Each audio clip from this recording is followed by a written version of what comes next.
Non capita tutti i giorni di fare una foto con un kipper sullo sfondo. 130 opere prestigiose dai più importanti musei del mondo. Il valore complessivo di quello che si può vedere supera il 1.700.000.000 di euro, oltre 10.000 biglietti già venduti per i primi giorni. Una location, l'Esedra di Villa Manin, restaurata per questo scopo, ospitare la mostra più importante e complessa mai organizzata in Friuli Venezia Giulia, confini da Gauguin a Hopper, canto con variazioni. Nessuna altra in regione, ma credo neppure in Italia, sarebbe stata idonea a ospitare opere di questo valore.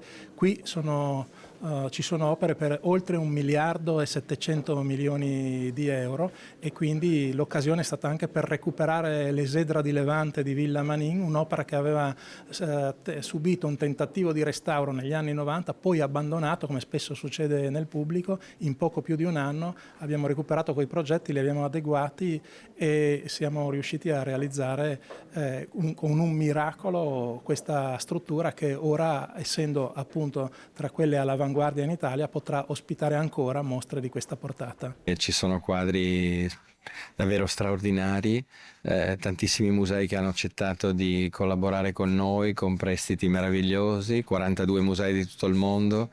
Le prime reazioni sono di grande entusiasmo, di incredulità.